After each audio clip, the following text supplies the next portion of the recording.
Hi hello అండి.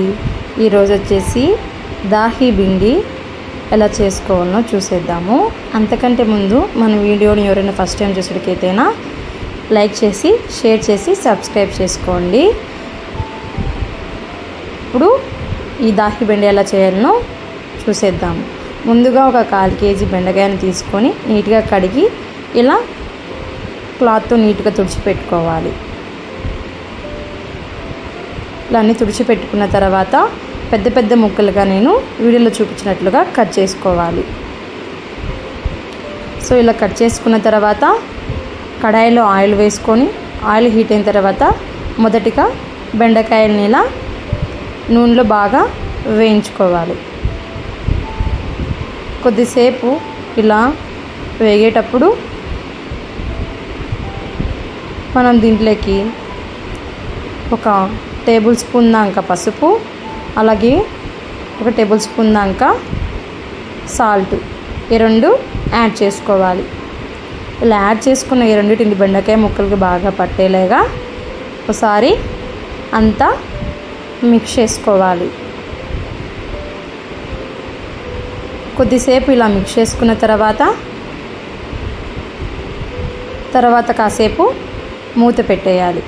1 నిమిషం తర్వాత అంతలోపల కొద్దిగా పెరుగు తీసుకొని ఆ పెరుగులోకి 3 టేబుల్ స్పూన్ పసుపు, ఒక 2 టేబుల్ స్పూన్ దాకా కారం, కొద్దిగా ధనియాల పొడి, అలాగే కొద్దిగా సాల్ట్,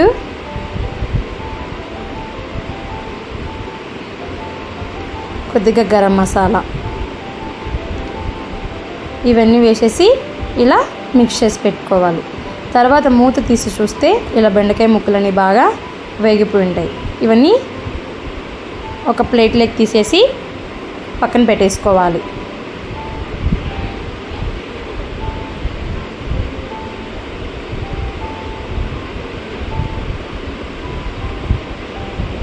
ఇలా పక్కన తీసేసుకున్న తర్వాత అదే ఆయిల్లోకి కొద్దిగా జీలకర్ర వేసేసి సన్నగా తరిగి పెట్టుకున్న ఆనియన్ని, ఒక మీడియం సైజ్ ఆనియన్ అయితే నేను యాడ్ చేస్తున్నాను. దాంతోపాటు కొద్దిగా కరివేపాకు వేసేసి బాగా ఇలా వేయించుకుంటున్నాను. తర్వాత ఆనియన్ బాగా వేగినప్పటికీ ఒక 1/2 టేబుల్ స్పూన్ దాకా నేను అల్లం వెల్లుల్లి పేస్ట్ని యాడ్ చేస్తున్నాను. ఈ యాడ్ చేసిన అల్లం వెల్లుల్లి పేస్ట్ పచ్చివాసన పోయేంతవరకు నూనెలో వేయించుకొని ముందుగా కలిపి పెట్టుకున్న పెరుగుని దీంట్లోకి యాడ్ చేస్తున్నాను. ఈ పెరుగు నూనెలో బాగా వేగిపోవాలి. ఇలా ఉడికేటప్పుడు ఒకసారి మధ్య మధ్యలో అడుగంటుకున్నా తిప్పుకుంటూ ఉండాలి. దాని తర్వాత మూత పెట్టేసి కాసేపటికి తీసి చూస్తే ఇలా వాటర్ని ఇమిరిపోయేటప్పుడు ఒకసారి మళ్ళీ అంతా నీట్గా మిక్స్ చేసుకోవాలి. ఇలా మిక్స్ చేసుకున్న తర్వాత ఆయిల్ అంతా పైకి సపరేట్ అయ్యేటప్పుడు నాకు కారం సరిపోవట్లేదని మరి కొద్దిగా నేను కారం అనేది యాడ్ చేసుకొని ఒకసారి తిప్పేసుకుంటున్నాను. మీకు కారం తగినట్టు మీరు కారం వేసుకోవచ్చు. సో ఇలా అంతా మిక్స్ అయిపోయిన తర్వాత నేను దీంట్లోకి కొద్దిగా వాటర్ అనేటివి యాడ్ చేసుకుంటున్నాను. ఇలా వాటర్ యాడ్ చేసి ఒకసారి తిప్పేసేసుకొని కొద్దిసేపు వాటర్ని ఇమిరిపోయేవాళ్ళని మూత పెట్టుకున్నాను. తర్వాత మూత చూడంగా ఆయిల్ అంతా ఇలా పైకి తేలేటప్పుడు ముందుగా వేయించి పెట్టుకున్న బెండకాయలని అయితే దీంట్లో వేసుకొని అంతా మసాలా బెండకాయలు పట్టేటట్టుగా ఒకసారి తిప్పేసుకోవాలి. ఇలా తిప్పేసుకున్న తర్వాత ఒక 2 నిమిషాలని మూత పెట్టేసి మసాలా అంతా బెండకాయలకు పట్టేటట్టు పెట్టుకోవాలి.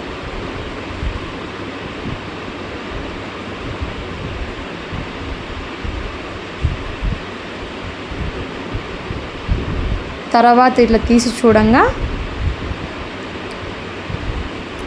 ఎంతో రుచికరమైన బెండకాయ దాహి బిండి రెడీ అయిపోతుంది.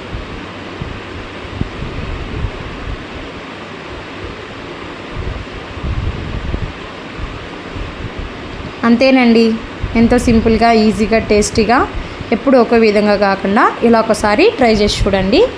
దాహి బెండి రెసిపీ అయితే తయారైపోయింది. ఒకసారి పక్కా ట్రై చేసి చూడండి, మీకు కూడా నచ్చుతుంది. మరిన్ని వీడియోస్ కోసం లైక్ చేసి, షేర్ చేసి, సబ్స్క్రైబ్ చేసుకోండి. థ్యాంక్ యూ ఫర్ వాచింగ్ అండి. బాయ్.